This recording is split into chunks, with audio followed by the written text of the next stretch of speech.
There's still a lot of fear amongst a lot of us. So how do we move past fear? That is what we're talking about today on Set to Love. Welcome. You can live a life in flow where your deepest heart's desires become reality. You are here to contribute through your essence, fall deeper in love with your life and the journey that you are on. Take what works, ditch the rest, and always stay set to love. Thank you for being a part of this community. We're all designed to live in flow. So let's go. Good morning. Good morning, best friend. How are you today? Doing great. And yourself?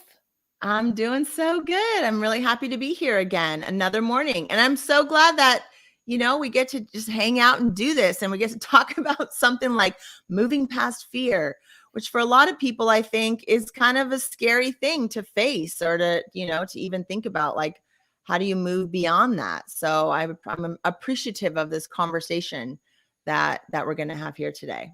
I think it's fear is a really tough thing, but I also think that we can bring fear on ourselves. So it's kind of a mindset that we really do have some control over.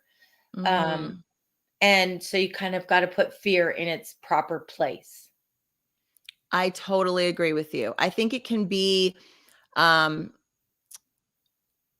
up and really perspective, like how you look at things will determine your level of fear. Are you an optimistic person or a pessimistic person? I think people who are more optimistic tend to not hold on to fear as much. And also, like, what are you bringing into your world? So if you're constantly consuming fear, well, what do you expect but to have your mind, your heart, your body react in that way? I mean, hence specifically like thinking about the news, when you watch something like the news all day long and all it is all this horrible stuff. Not to say that's not important to know what's going on in the world, but there's only so much. What are you going to do about it? First of all, like for the most part, you're not going to be able to change anything happening out there. You can only impact your circle of influence. So what are you going to do about just the things that you can control? But consuming so much fear, I mean, I think that's the number one way to move past it is to not consume it. So if we have enough fear on our day to day, like the things just in your own little world. You don't need to add on the world on top of that. So that would be like right off the bat, my number one tip is stop consuming fear. Well, and I think too, when you give in to fear and you let it control you, the longer that you let fear control you, the harder it is. Let's just say there are still people with this COVID that aren't leaving their homes. I mean, I know of a couple personally. And that makes me sad. It's not a judgment thing, but they're so stuck in, what ifs. And instead of taking, maybe just a little step towards having a little less fear, they're just so stuck in that. And that's why I think. And don't you think though, Shelley, that consuming that fear or sitting with that fear for far too long, like it keeps you from living? Yes. I mean, at the end of the day, we only have so much time in this life. And if we let ourselves become these little fear beings and walking around always like, oh my gosh, whether it's, you can't leave your house or is this going to happen? Or what about this? Or what about that? You stop living. I mean, that is the number one way to cut flow off in your life is to sit in fear. And I was looking up some tips, like some different ways, like, well, what does the internet say about overcoming fear? And this first one that popped up, I just loved this. It said, take time out. It's impossible to think clearly when you're flooded with fear and anxiety. And it's just like that crazy town train. When you start putting that thought into your mind and then you let it build and build and roll and roll and roll. And all of a sudden it's this gigantic snowball, or avalanche, and then you're just paralyzed. It's like you've just got to take a breath, step back a second, look at like what is real, what can you control, what is in your control, what is out of your control, how much of it are just stories that you're making up. Our acronym for fear is focusing energy on alternate realities. It's the stories that we tell ourselves. It's the, oh my gosh, if I leave my home, such so and so is going to happen to me, or this is what's going to, you're making up stories. You have no proof that that's going to happen. So it's Yeah. okay to be safe and to like, if that's really where, if you're less fearful, just like staying in and your quality of life is still high, then so be it. I know people who have, I don't know them personally, I've only heard stories, people who go off and live off the grid in the mountains somewhere in a cabin, like kind of isolated from the world. And for some people, they love it. They couldn't be any happier that way. But I think most of us want human connection, and most of us don't want to live in the state of fear. Most of us want to live with hope and joy and love and flow and enthusiasm and awe. And fear is, we can reframe fear to see the beauty in it. We can go, oh, I see you. I see where you're coming up to try to save me and protect me, but I'm going to move past you. Well, and I think sometimes we have devastating things that happen to us that like would give you permission, let's say, to have fear. And so I'm going to just say this personally. When Brooke lost Rocco at 6 months, lost that pregnancy and had to give birth, that's really scary. Thinking, how am I ever going to have kids again? And she could have just said, oh, heck no. What if that happens to me again? I'm never going to have kids. And right. Thank God she didn't. And she even said, Mom, what am I going to do? And I said, you're going to keep trying. You're going to have your family. We're never going to forget about Rocco. He is our life forever. Yes. But you're going to move on. And then 3 months later, she was pregnant again. And now we have Harper, who is almost a year. But I'm so proud of her that she worked through that fear. Yes. And that's what I'm saying. It's not always. Kelly. What's that? I said it's one step at a time. It's not like you just overcome it in a day, or you just with one podcast. Oh, I heard that one podcast and now I'm moved past all my fear. So I say and tell that story not only because I also know people who have, even in a pregnancy, lost a baby earlier on, and now they're not going to try again. They're going to give it a few years. And, that's still also their choice, and that's okay. But I still feel like I'm so happy in my daughter's situation that she worked through the fear. Sure, she was fearful her whole pregnancy with Harper. I mean, how could you not? But when you work through all of these steps, even though it's difficult, and you get to the other side, your life is happy again. Yes. You hear about, someone loses a loved one and all their other kids don't have a mom anymore because the mom is so stuck with that. She lost that child. And so she's in such despair. Now your 4 other kids don't have a mother that's present. Not anyone's fault, but so sad, and we are here to talk about this morning, to move past your fears, whatever they are, to help people to realize they can have a full life again, that it's still worth not being fearful, Yeah.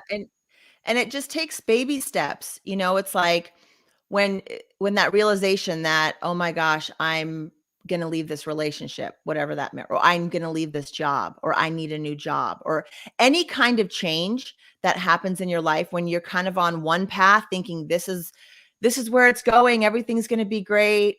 And something comes in and you realize, oh my gosh, this isn't how it's going to be.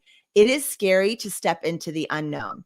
And so it's not about being fearless. I don't think it's ever about being fearless. I think it's about embracing the fear in a loving way so it doesn't paralyze you from stopping and moving forward, but it's just one experience. Just like I've said before, when I've been like really sad about something, I'm like, okay, how long do I get to be sad about this? I give myself a time frame, like this I can be sad for 24 hours, or this is like a thing that I might be sad for a month or longer, or this is a thing that I only get to be sad for an hour. Like, this is petty. I'm going to be let it all in for an hour. And I think that's the same way with fear. Just sit with it for a little bit and then think of what's the next courageous step that I could take That's it. That's all you need to think about is just the next courageous step, and then do that thing. And that's how you're going to be able to move past that fear and be able to think with a clear mind. Because if you don't have a clear mind, if you're ruminating, if you're sitting in the past, if you're sitting in sorrow, if you're sitting in that fear and it's becoming anxiety and it's paralyzing you, then it's so hard to find your flow. It's so hard to be creative. It's very challenging to then really find joy and success and happiness, because fear can be such a dominating force. So I'm not saying you don't have to ever have fear, but don't let it consume you. Hold gratitude, hold love, focus your attention on what that next courageous step can be. And you will find that you can move past whatever it is that you're fearing. And I think part of flow too is facing your fears and knowing that there will be something good that comes from even fearful things. How you're going to grow, something positive is going to happen. And I just think fear, I mean, I think about Bob with his heart. You know, he's had 2 open heart surgeries. If I sat there every night and dwelled on whether he was going to wake up or not because of his heart, I would be miserable. So what I do is I stay in gratitude for every day that he's healthy. And I don't give in to that fear. When I start to go there, I distract myself with something else. Tell myself, you know what? I could go before him. There's no guarantees. And so you can also, talk to yourself about fear and say, oh, you're not going to win this one. I'm going to show you. I'm not giving into this fear. I see you. Like, acknowledge that fear is there and challenge it, and see the cup is half full. That fear is not going to rob you of your joy, because that's exactly what fear does. And most of the time, when you don't give in to fear, you don't waste any time. You just get to enjoy life. And have you ever done something, Eva, seriously, and been so fearful and then thought, that wasn't even a very big deal? I worried about that for a week. I mean, And why? That was so much. There's been things like, I went skydiving and like, okay, there's that kind of fear, like, what am I doing? I'm jumping out of a plane. But then there's also fear of conversations. Like, that's one of my biggest fears, is certain conversations that I have to have or need to have or should have. I get really fearful that I'm not going to say the right thing, or I'm not going to say it the right way, or it's going to come across wrong, or whatever, that relationship is not going to mend if I bring this thing up. And so then I don't talk about it at all, or I don't bring it up. I'm trying to avoid it because I'm fearful of what that might lead to. But what I always find is that when I just lead with love, and I think my intent is for this to work out, my intent is to do the right thing, my intent is to be a good person, and I'm trying to do the best I can with the information that I have, and trust that over the fear and keep moving forward anyway, things work out. Maybe not the way you thought. Maybe all the stories you were telling yourself were just nothing, because you have that conversation and you realize, oh my gosh, this person wasn't even thinking this at all. I was interpreting it in such a different way. Thank goodness I had the conversation, because I could have been sitting here ruminating about this thing for weeks or months or years, and it could have been resolved with a 5-minute conversation. So it's just how you approach the thing that you're fearing, and you don't have to do it in a scared way. You can do it with courage and love, and just knowing that you're doing the best you can, and you can get past this too.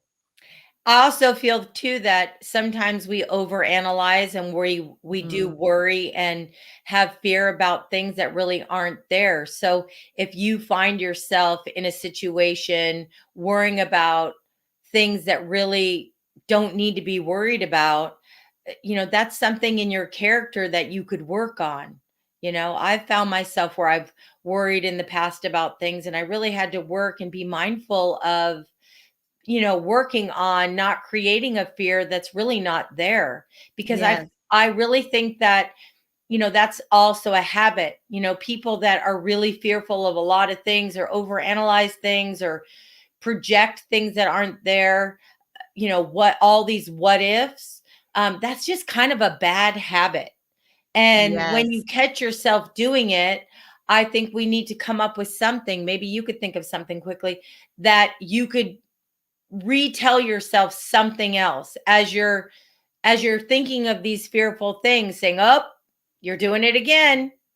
I And then think you that's have to it, do, Shelley. It's right? just recognizing that you're doing it and then saying, there's good in this. Like, There's what good is in the this. lesson here? There's good in this. There's something for me to learn in this experience. There's a reason I'm feeling this way. And what steps can I take? How can I love myself through this? How can I shed some hope and joy on this situation?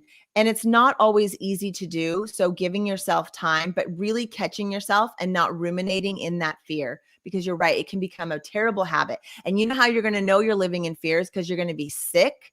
Fear works in your body and can make you very, very, very sick. I mean, Yes. cancer and like crazy things, that can happen because you're just living Stress. with all that stress, heart attacks. Yes, all this stuff can happen when you're holding on to that anxiety. And that fearful energy, whether you believe it or not, I believe it, it radiates off of you and it impacts the people around you. So if you're coming into a room or a situation or a family or a job with this fearful energy, this like paranoid, something's going to fall, something's going to fall apart, instead of just being in gratitude that you get to be here right now, then it's going to impact your world. And so it's just like this terrible tornado of a cycle that you can live in. And it's not a fun place to be. So being able to recognize you're there, like, yep, I'm living here. I'm living in this fear place. And then realizing how much of it am I making up? And what's the next courageous step that I can do to pull myself out of this? And just noticing that your mind is going there. That's why we talk about meditation a lot, right? Being able to sit and catch your thoughts and lovingly just set it aside until you can do something about it, if you even can. If it's out of Because your control, we're then in let it go. control of our emotions. We are in Yes. control of how we want to take things. I mean, it's really simple if you really think about it. If you take the energy that you do to being in fear to being positive and turning it around, you're going to see that your It's a life's going to be reframing. so much happier and you That's will it, have Shelley. flow. It's the filter you put on. It's how do you choose to view the story that you're telling yourself? You can Yes. put the fear filter on and look through those lenses. That's an option. Or you can put on a different filter, one of love, of there's value in this experience. I'm going to be open to feeling what I need to feel and moving past it in a courageous way. Wear that filter and see what happens in your life. What a beautiful day. I hope somebody takes Love what we you, had to best friend. say and something good happens. I know that it will. I know that it will. So I love you too and Me have a too. great day. Bye, Thank everyone. you. Thank you. If you'd like to reach out to us, you can email us at set2lovepodcast@gmail.com. And you can find us on the web at set2love.com. We are here weekday mornings on Facebook and YouTube. And we love that you are with us and that you are watching. And thank you for being a part of our community. And have a wonderful rest of your week. And we'll see you tomorrow Yay. morning. Hit the bell. Hit See the ya. bell. Bye.